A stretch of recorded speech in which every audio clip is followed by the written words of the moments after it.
चलिए, आज आपके लिए मेरे पास एक चैलेंज है। चैलेंज मेरे लिए? अच्छा जी, बताइए क्या करना है। आपने बिना अपने हाथों का इस्तेमाल किए हुए ये काम करना है जो मैं बताने वाली हूँ। ये कौन सा काम करना है? घबराइए नहीं, बहुत आसान है। रेडी? हाँ, रेडी, बिल्कुल रेडी। Close your eyes. कर ली, इसमें कौन सी बड़ी बात थी। वही तो मैं कह रही थी, इजी है। नेक्स्ट, अब आपको कुछ सेकंड्स बिना बोले अपना मुंह बंद रखना है। अच्छा, आप बोल सकते हैं। हाँ, कर लिया, ये भी तो आसान था। गुड। अब आप अपने कान बंद कीजिए। ओहो, ये तो सबसे इजी है। ना ना ना ना ना ना, हाथ लगाए बिना। ओहो, ये कैसे पॉसिबल है? ट्राई कीजिए। अरे कर लिया try, not possible at all. Sure? हाँ श्योर। देखा आपने, देखने और बोलने को तो हम कंट्रोल कर लेते हैं बिना किसी स्पेशल एफर्ट के, पर सुनने पर कंट्रोल कैसे करें? कोई भी कुछ भी तो बोल सकता है हमें। बात तो सही है। वैसे मुझे लगता है जब कोई कुछ कह रहा हो तो कान तो बंद नहीं कर सकते, सामने वाले को बुरा जो लग जाएगा। जी, और इसी चक्कर में हम बहुत कुछ सुन लेते हैं। पर वो कहावत भी तो है ना, जो हम सबने सुनी है, कि एक कान से सुनो और दूसरे से निकाल दो। आपको लगता है ये इतना आसान है? दोनों कानों के बीच जो हमारा ये दिमाग है ना, ये बातें वहाँ अपना घर बना लेती हैं और फिर बिना किसी किराए के सालों तक वहीं रहती हैं। सही बात, और हमें परेशान भी करती हैं। जी, इनफैक्ट बाहर की ही नहीं बल्कि हमारे अंदर की बातें भी ऐसी ही हो सकती हैं। ट्रू।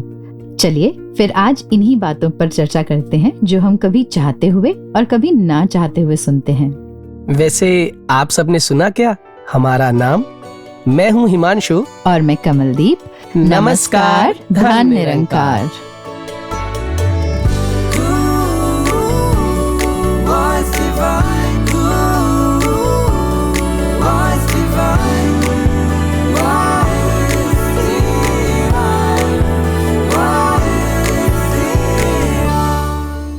कमल जी, हम सब सोशल बीइंग्स है ना।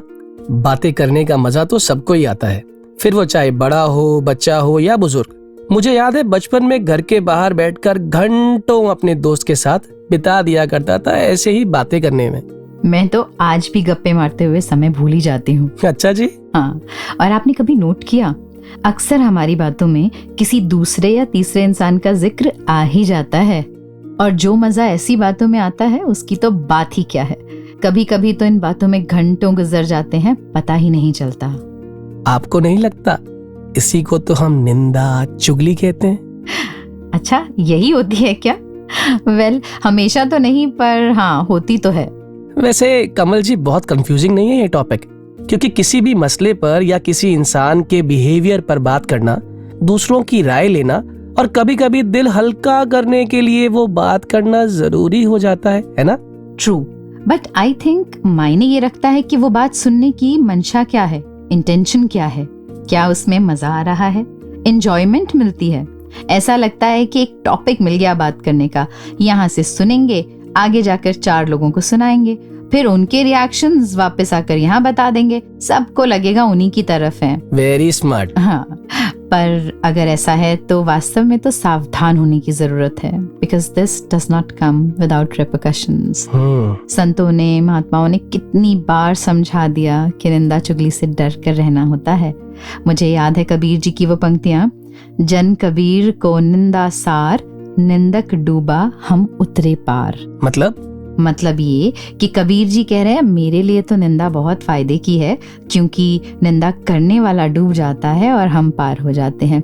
ऐसा कहा जाता है ना कि जो निंदा करने वाला होता है वो उस व्यक्ति की सारी बुराई खुद ले लेता है। ट्रू कमल जी, और बाबा हरदेव सिंह जी महाराज जी ने अनेक बार फरमाया, और आप सबने भी सुना होगा, Those who gossip with you will gossip about you। जो आपके पास आकर दूसरे की निंदा करते हैं वो दूसरों के पास जाकर आपके बारे में भी गॉसिप करेंगे, क्योंकि निंदक का काम ही निंदा करना होता है।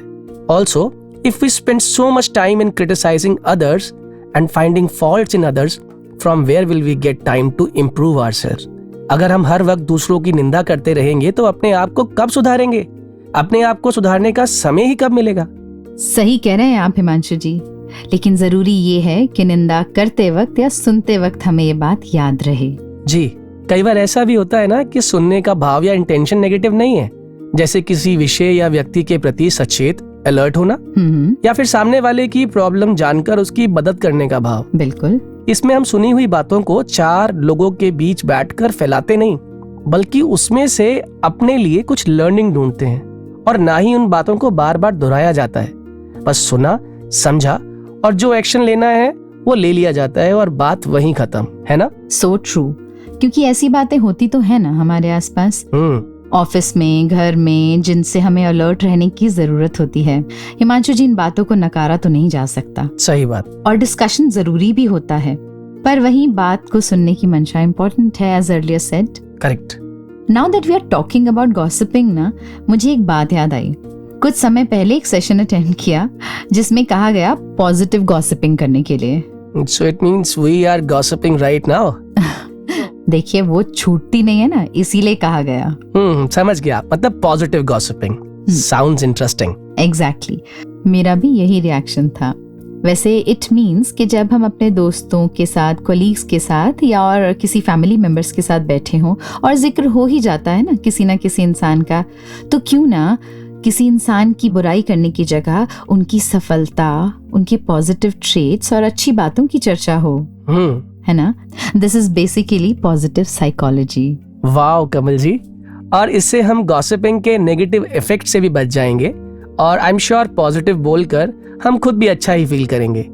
और इससे मुझे बाबा जी की वो बात याद आ गई जो वो अक्सर कहते थे कि दूसरों की अच्छाई का बैग हमेशा आगे रखो और अपनी अच्छाई का बैग हमेशा पीछे। जी बिल्कुल, संत कबीर जी ने भी तो कहा है, काहू को नहीं निंदिए चाहे जैसा होए, फिर ताको बंदिए साधु लक्ष्य है सोए। यानी चाहे व्यक्ति अच्छा हो या बुरा, उसकी निंदा ना करिए। इसमें समय खराब करने के बजाय उस आदमी की बार बार प्रशंसा कीजिए जिसके लक्षण साधुओं की तरह हो, संतों की तरह हो। बिल्कुल ठीक कमल जी।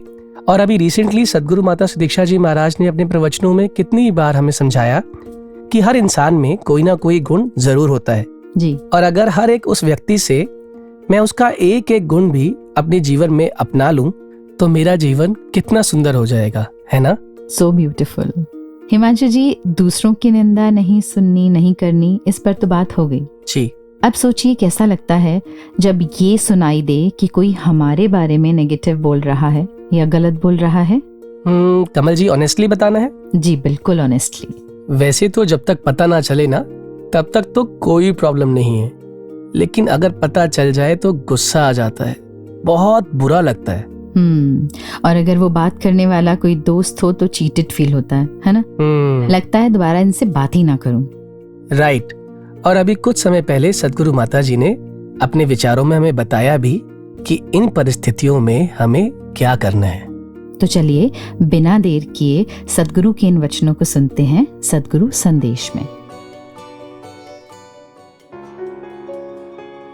अगर हमसे कोई किसी और की बुराई कर रहा है और वो इंसान आके हमको कुछ बता रहा है कि आपके बारे में कोई कुछ कह रहा था, मैंने सुना, और मैं आपको आपका शुभ चिंतक बन के अब ये बताना चाहता हूँ कि वो इंसान आपके बारे में क्या कह रहा था, खराब बात, फिर जो तो इस परमात्मा को हर समय हाजिर नाजिर मानकर यही बात रखते हैं कि एक बुराइयों में, चाहे किसी की गॉसिप में, र्यूमर्स में क्यों ही फंसना, तो वो यही बात कहते हैं कि अगर आपको किसी ने किसी और की बुराई कर दी है, वो इतने कंफर्टेबल क्यों हुए आपसे किसी और की बुराई करने के लिए, क्योंकि कहीं ना कहीं तो आपने भी उस इंसान के आगे शायद किसी और की बुराई की होगी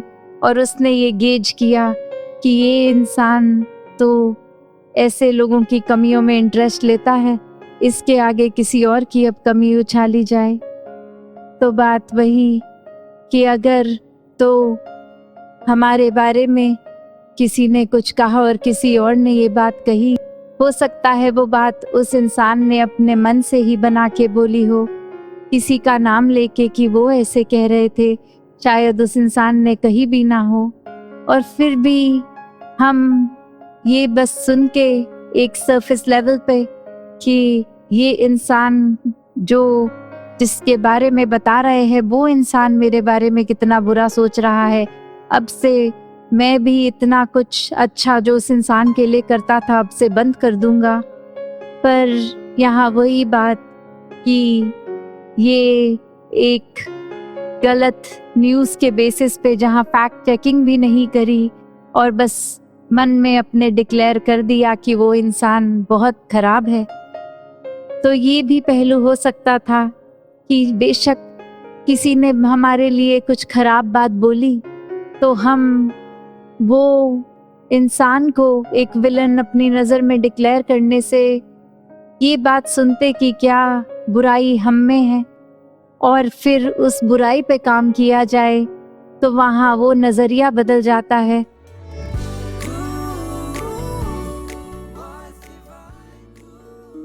कमल जी, हमारा मन जो है ना, ये अपनी कमी ना तो आराम से देख पाता है और ना ही स्वीकार कर पाता है। लेकिन सद्गुरु माता जी ने ये क्लैरिटी देकर काम कितना आसान कर दिया ना, कि अब अगर कोई मेरे बारे में कुछ ऐसा कहे जो मुझे लगता है कि नेगेटिव है, तो रिएक्शन से पहले सोच लूं कि क्या ये सच में कहा गया है, और अगर कहा है तो मेरी कौन सी कमी है जो मुझे सुधारनी है।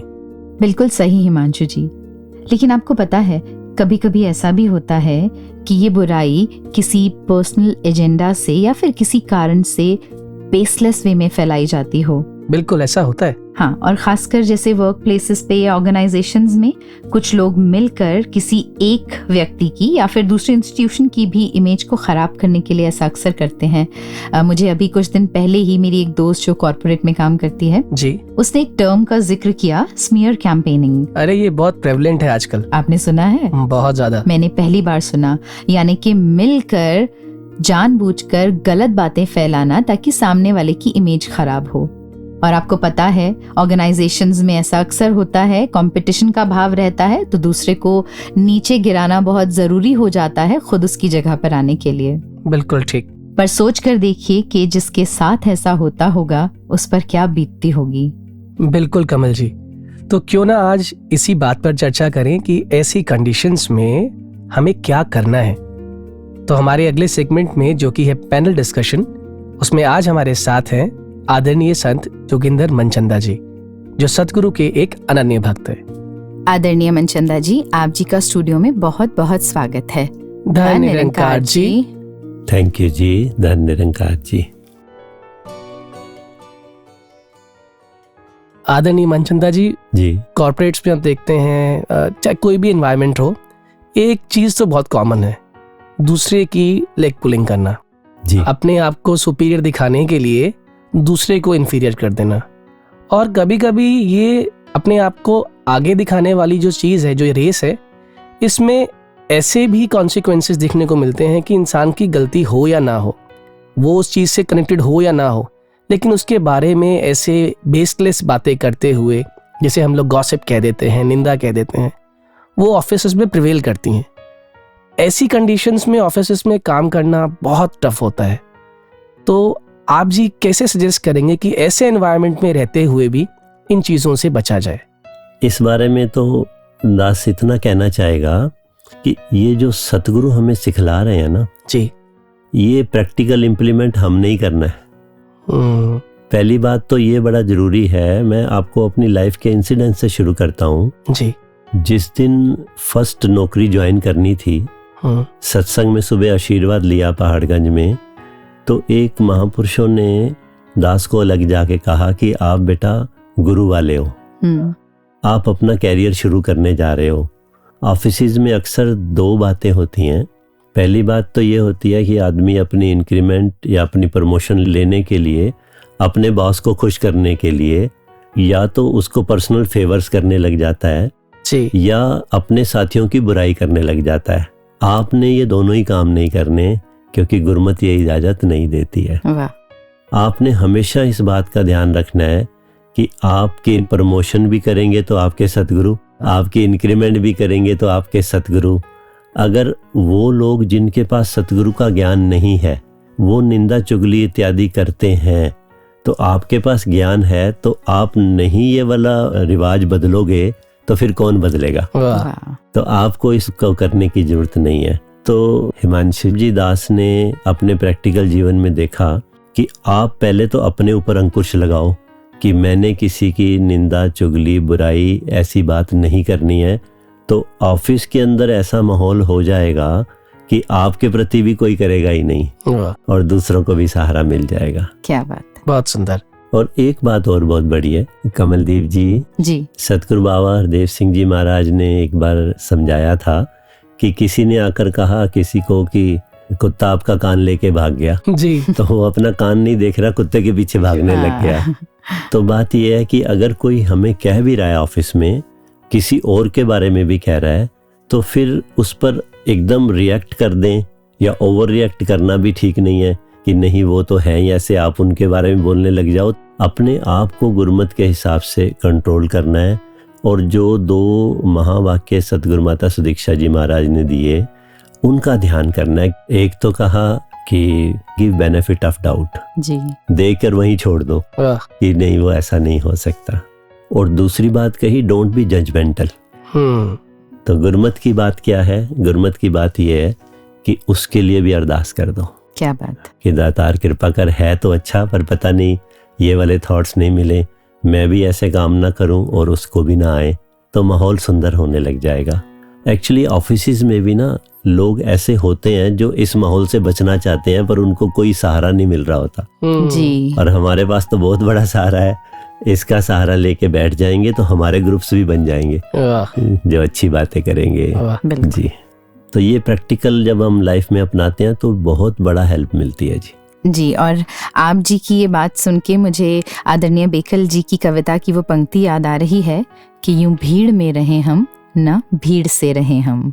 आदरणीय मनचंदा जी, एक क्वेश्चन मेरा और आप जी से है कि कई बार ऐसा होता है ना कि कई बातें जो सामने से भी कह दी जाती हैं, कभी लुक्स को लेकर, कभी चॉइसेस को, कभी डिसीजंस को, प्रेफरेंसेस को, तो कभी सिर्फ इसलिए ही कह दिया जाता है कि सामने वाले का जी नेचर ही ऐसा है, वो तो है ही बुली। अब वो बुली है लेकिन कहीं ना कहीं हर्ट तो मैं हो रहा हूँ। ऐसी कंडीशन से मैं अपने आप को कैसे बचाऊं? हाँ जी हिमांशु जी, ये बात तो होती है, लेकिन जैसे दास ने फर्स्ट आंसर में ही बात आपको कही थी जी कि कोई कुछ भी कह रहा है, पहले तो ये सोचना है कि इसको क्या मैं चेंज कर सकता हूँ अपने आप को। अब अगर मैं अपने आप को चेंज कर सकता हूँ तो उसके लिए मुझे प्रयास करना चाहिए, बल्कि थैंकफुल होना चाहिए जिसने भी डायरेक्टली या इनडायरेक्टली मुझे ये बात कही है। पर दूसरी बात यह है, कुछ चीजें हैं जो हमारे हाथ में नहीं है।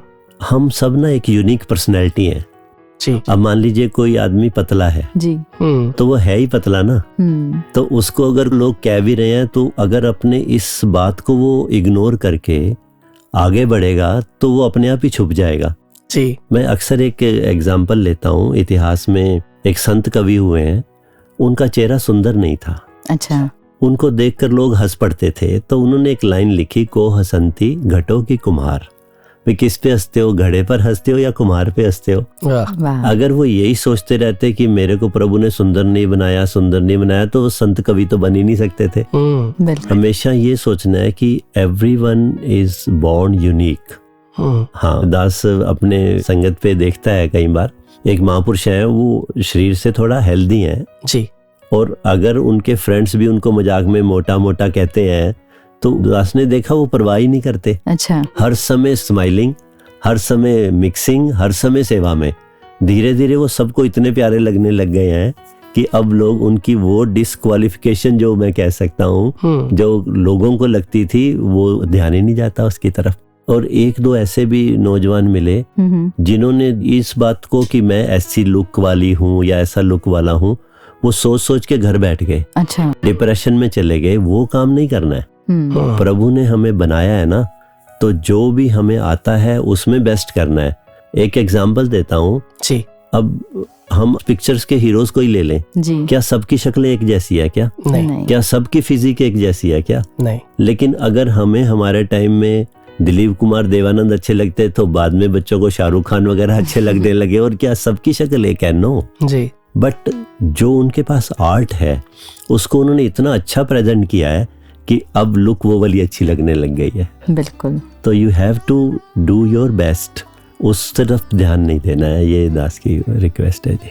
क्या बात है, कितने सुंदर सरल शब्दों में आपने याद दिला दिया कि हम जो हैं जैसे हैं इस परमात्मा की रचना है, और परमात्मा की रचना में कमी हो ये तो हो ही नहीं सकता। वाह, आपका समय निकालने के लिए बहुत बहुत धन्यवाद। थैंक यू जी, दानकार जी। थैंक यू जी, थैंक यू दानकार। लेने लगे हैं कानों से आँखों का काम लोग,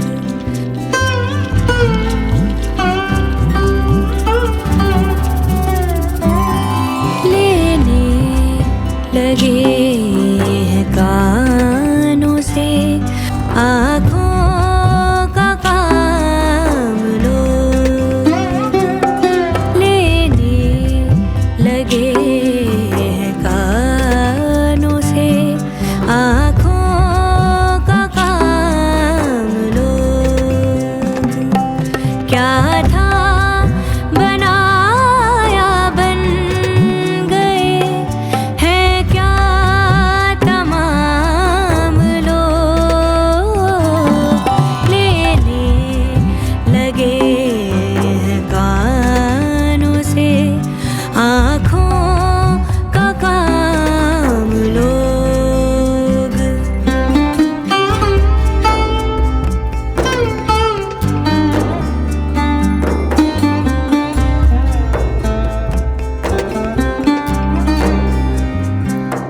घर अपने फूंक देते हैं गैरों के जान कर,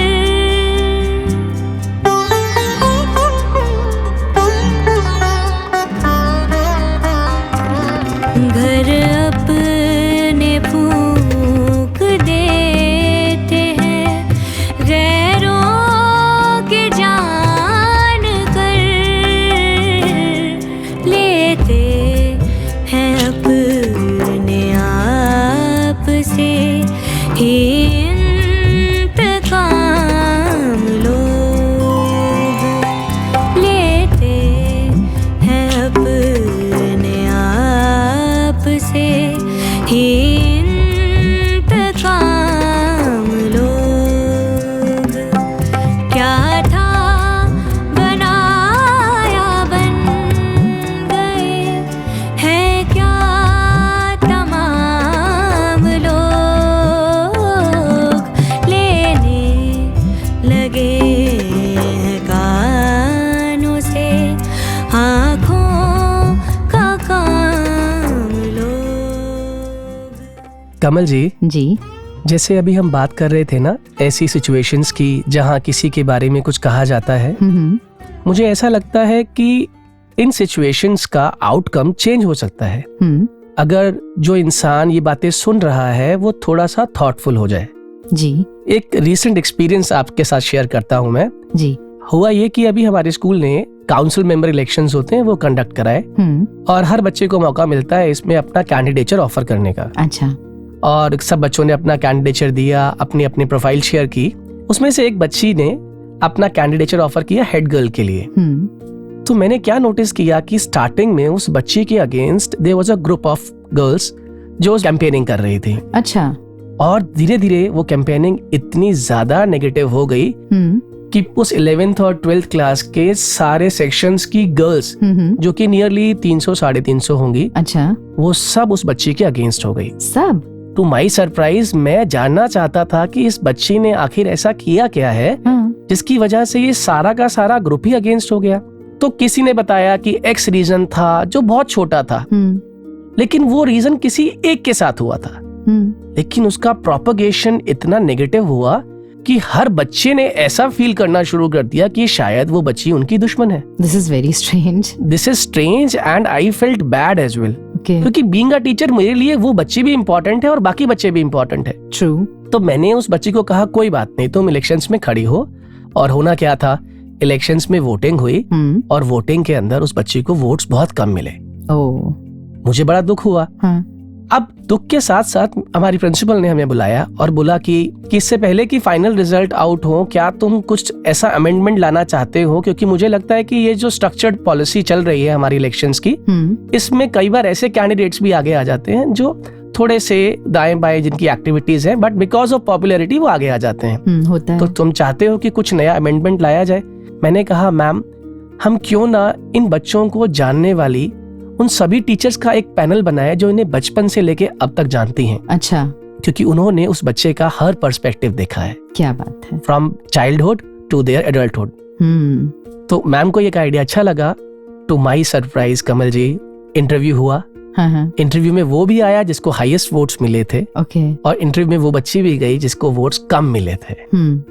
और हुआ ये कि वो सारे टीचर्स जो उसका बिहेवियर बचपन से लेके आज तक देखते आ रहे थे, और इंटरव्यू अच्छा जाने की वजह से she became the head girl of the school. Wow, तो आपका थॉटफुल होना कितना काम का रहा ना। बहुत जरूरी। और मुझे ऐसा लगा कि अगर मैं भी शायद उन बच्चों की बातों को सुनकर उस बच्ची के लिए ओपिनियन बना लेता, तो शायद वो अमेंडमेंट वाली बात मैं कभी प्रिंसिपल मैम से कह ही नहीं पाता। बिल्कुल, ये सुनकर इनफैक्ट मुझे भी याद आ रहा है इसी तरह का एक इंसिडेंट।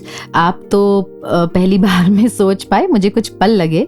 और मजे की बात ये है हिमांशु जी कि हम किसी भी एज ग्रुप की बात कर लें, इस तरह की जिसको हम ग्रुपिंग कह लें, टीमिंग कह लें या बातें कह लें, ये आ ही जाती हैं। मैं बात कर रही हूँ छोटे बच्चों की। आप लगा लें 9-10 साल के बच्चे। तो मेरे पास एक बार 3 बच्चे आए। अच्छा। उसमें से एक थोड़ा रोता हुआ, जैसे कोई अपराध भावना के साथ, तो बाकी के 2 बोलने लगे कि ये देखिए इसने क्या किया। उसमें से एक बच्चे ने कहा कि मैम, इसने मेरे इस फ्रेंड के टिफिन में से सारे चिप्स खा लिए। अब मुझे ये सुनते ही गुस्सा आया, तो मैंने तो उसको डांटा। मैंने उससे पूछा तुमने चिप्स खाए? उसने कहा हाँ मैंने खाए। तो मैंने डांट लगा दी। लेकिन हिमांशु जी, जब वो चले गए तो मुझे एहसास हुआ कि उसने कहा मैंने खाया और मैंने डांट दिया, पर उसकी आंखों में मुझे कुछ और नजर आ रहा था। अच्छा। उस वक्त वो थॉटफुल वाला भाव आया और मैंने वापस बुलाया। मैंने कहा तुमने कुछ कहना है इस बारे में? तो उसने बड़ा झिझकते हुए कहा कि मैंने पहले नहीं खाए थे। अच्छा। वो जो लेके आया था ना, उसी ने मुझे बोला कि चलो हम दोनों मिलकर मस्ती करते हैं, इसके टिफिन में से सारे चिप्स खा लेते हैं। खाए तो उसने भी थे, पर नाम मेरा लगा दिया और आपके पास ले आया। और यकीन मानिए, उस पल मुझे एहसास हुआ कि अगर मैं वापस नहीं बुलाती तो मुझसे कितनी बड़ी भूल हो गई होती। करेक्ट। तो फिर मैंने उन दोनों बच्चों को भी समझाया, इससे भी सॉरी बोला, पर तब एहसास हुआ कि सुनना मार्जिनल या पार्शियल हो तो कितना खराब हो सकता है। तो सुनते वक्त ये भी एहसास होना कि क्या पूरी तरह से बात सुनी और समझी जा रही है, कितना मायने रखता है ना। बिल्कुल ठीक। ऐसे ही जिंदगी के अनुभव हमें कितना कुछ सिखा जाते हैं ना। बिल्कुल कमल जी। तो चलिए अब आगे बढ़ते हैं और सुनते हैं ऐसा ही एक और अनुभव। दानंकार जी, दास आशीष बुटानी फ्रॉम गुरुग्राम। अक्सर कॉर्पोरेट या ऑफिस लाइफ में ऐसा देखने को मिलता है कि कोई ना कोई टीम मेंबर पीठ पीछे आपकी बुराई या निंदा करने लगता है, और ऐसी बातें कभी सामने से नहीं आती, हमेशा घूम फिर कर या किसी तीसरे इंसान के ज़रिए ही आप तक पहुंचती है। मेरे साथ भी जब पहली बार ऐसा हुआ और मुझे ऐसी कोई बात सुनने को मिली, तो जाहिर है कि इंसानी फितरत के मुताबिक मुझे थोड़ा गुस्सा भी आया। ये विचार भी आया कि सामने वाला खुद भी तो परफेक्ट नहीं है, वो भी तो गलतियां करता है, फिर मेरे बारे में ऐसा क्यों बोल रहा है। लेकिन अगले ही पल मुझे सदगुरु की सिखलाई याद आ गई और मेरा मन शांत हो गया। मेरे मन में पहला विचार यही आया कि क्या सही में उसने ऐसा कहा होगा, क्योंकि कई बार इंसान का भाव कुछ और होता है, लेकिन बात जब घूमकर आप तक पहुंचती है तो उसका पूरा मतलब ही बदल जाता है। इसलिए यही सोचा कि इस बात को नज़रअंदाज किया जाए और अपने काम पर फोकस किया जाए। लेकिन फिर कुछ दिन बाद लगा कि बात अब हद से आगे ही बढ़ रही है और आपको बार बार पिन पॉइंट किया जा रहा है, तो फिर चुप रहने का भी लगा कि सही नहीं है। सदगुरु माता जी ने भी अपने वचनों में हमें बहुत सुंदर ढंग से समझाया कि ऐसी स्थिति में अपना पॉइंट ऑफ व्यू रखना भी बहुत ज़रूरी है। साथ में ये भी समझाया कि इसका मतलब ये बिल्कुल नहीं कि हम किसी को नीचा दिखाएं या किसी की लकीर छोटी करें, लेकिन गलत बात को चुपचाप सहते रहना भी सही नहीं है। हमें अपनी लिमिट्स में रहकर बिना अग्रेसिव हुए अपनी बात को सही ढंग से सामने रखना भी आना चाहिए। फिर एक दिन जब लगा कि पानी सर से ऊपर जा रहा है तो मैंने बिना किसी गुस्से या शिकायत के भाव के अपना यही पॉइंट ऑफ व्यू अपने बॉस के सामने रखा। मुझे ये देखकर बड़ी खुशी और सेटिस्फेक्शन भी हुआ कि बॉस ने मेरी बात को ना सिर्फ समझा बल्कि बड़े विश्वास के साथ कहा, मुझे अच्छी तरह पता है कि तुम ऐसे बिल्कुल नहीं हो, तुम इन बातों को फिक्र छोड़ो और बस अपने काम पर फोकस करो, बाकी सब मुझ पर छोड़ दो। बॉस के इन शब्दों से मेरा कॉन्फिडेंस तो बढ़ा ही, साथ ही साथ इस बात पर भी स्टैंप लग गई कि जब हम सच्चाई और मर्यादा के मार्ग पर चलते हैं तो गुरु की कृपा से परिस्थितियाँ अपने आप हमारे अनुकूल हो जाती हैं। कोशिश सुधारने की इसे किस तरह कहे,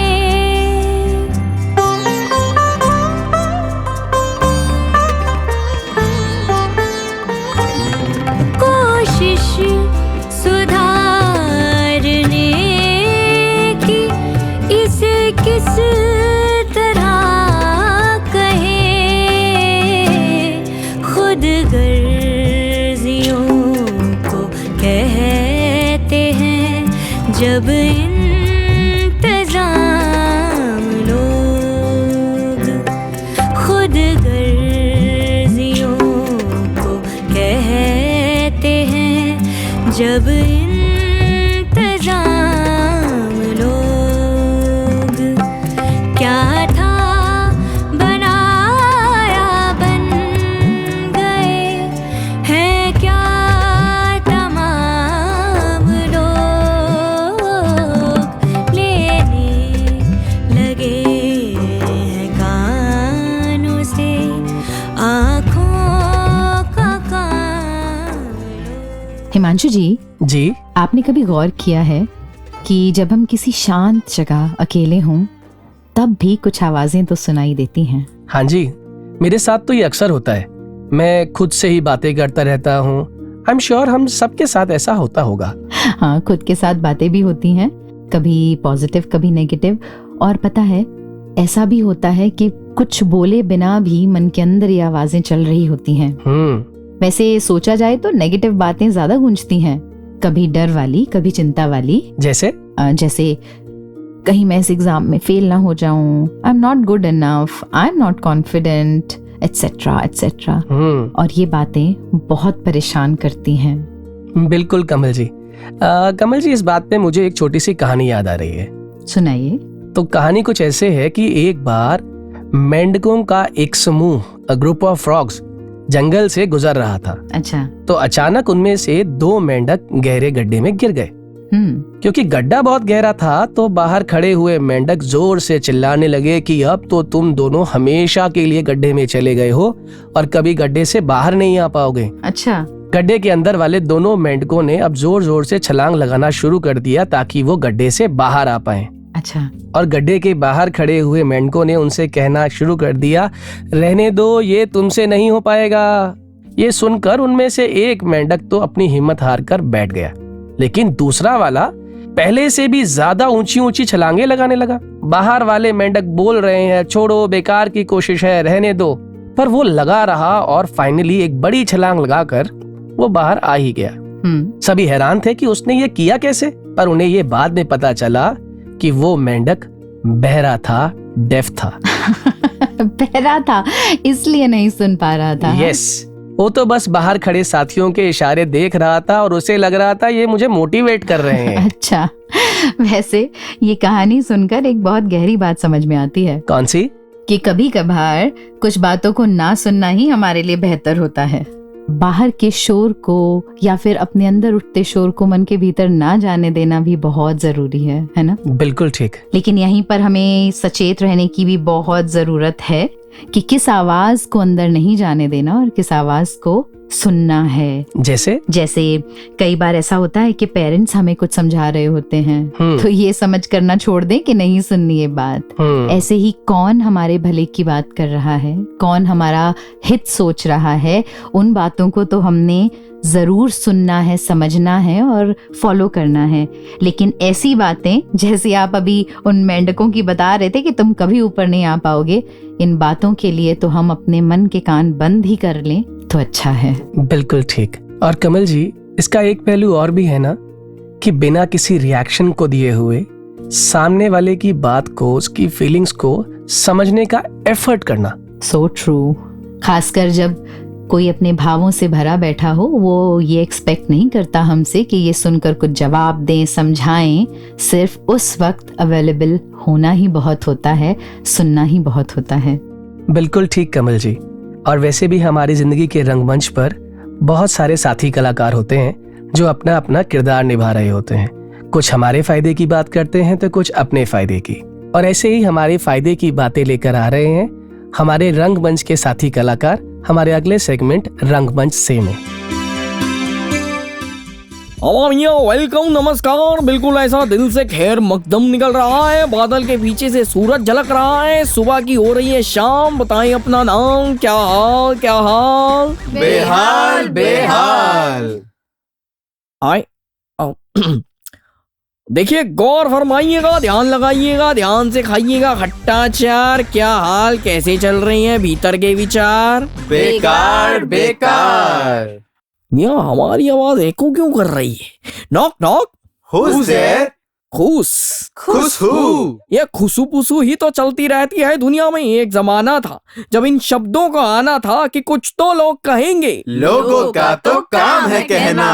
हाँ, वेरी इंटेलिजेंट होना। लेकिन स्टॉप, आजकल मार्केट में इन या फीमेल से ही कुछ तो लोग सुनेंगे, लोगों का तो काम है सुनना। ए भाई, बोलना भाई। सुना क्या? क्या सुना था? ए भाई, अरे बोलना रे भाई। सुना क्या? क्या सुनना है भाई? वही जो चाचा के मौसी ने फूफा से सुना था। वही जो फूफा के लड़के ने बुआ से सुना था। अच्छा, वही जो बुआ से छोटू कह गया। हाँ रे, छोटू ने टमाटर वाले से सुना था ना। ए भाई, बोलना भाई। सुना क्या?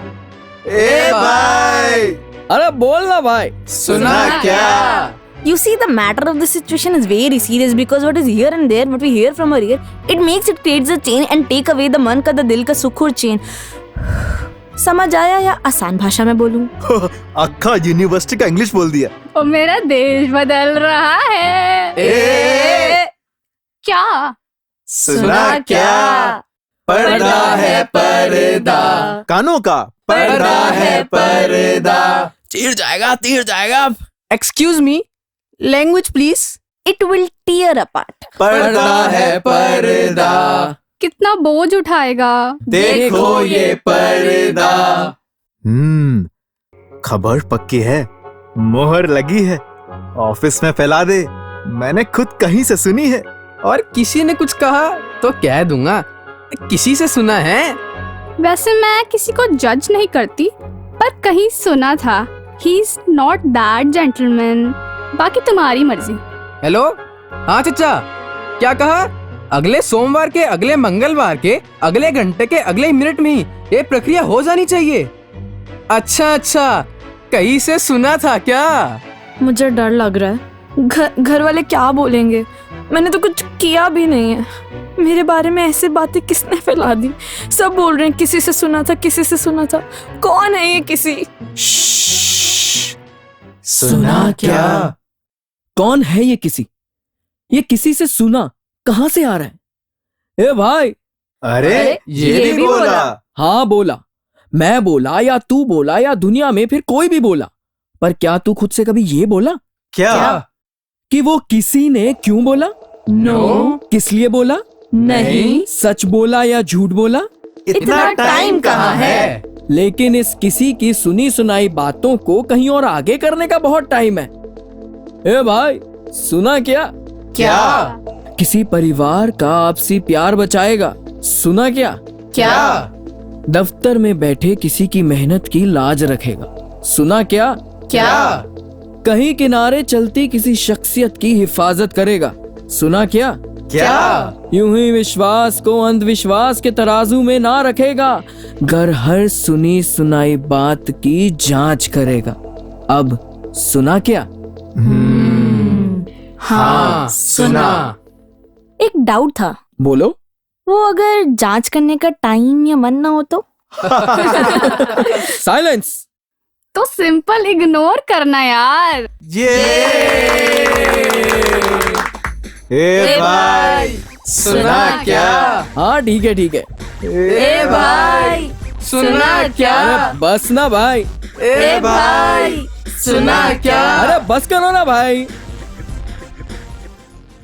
कमल जी, मैंने ये बहुत बार एक्सपीरियंस किया है कि ये जो नेगेटिव भाव है, ये अगर हम सोचते रहें, सुनते रहें, तो ये हमें मेंटली, इमोशनली और कभी कभी तो फिजिकली भी बहुत इफेक्ट करते हैं। ट्रू। तो क्यों ना इस नेगेटिविटी को हम रिप्लेस ही कर दें? किससे? रिप्लेस करें उन बातों से जो हमारे अंतर मन को रिलीफ दे, राहत दे, जैसे सतगुरु के पावन वचन, संतों के अनुभव, गीत, और कैसे भूल सकते हैं वॉइस डिवाइन के एपिसोड्स और मिशन से रिलीज होने वाली बहुत सी प्रोडक्शन जो हमारी भक्ति को और दृढ़ करते हैं। क्या बात है, मुझे याद आ गई वो पंक्तियां कि मोड़ के मन्नू दुनिया वालों चित्त गुरु दी चरनीला जी। और साथ ही ना मुझे एक और बात याद आ रही है। एक बहन ने एक बड़ा ही खूबसूरत अनुभव साझा किया। कौन सा? उनकी जो मदर इन लॉ थे जी, बहुत प्रेम, भक्ति, आस्था वाले।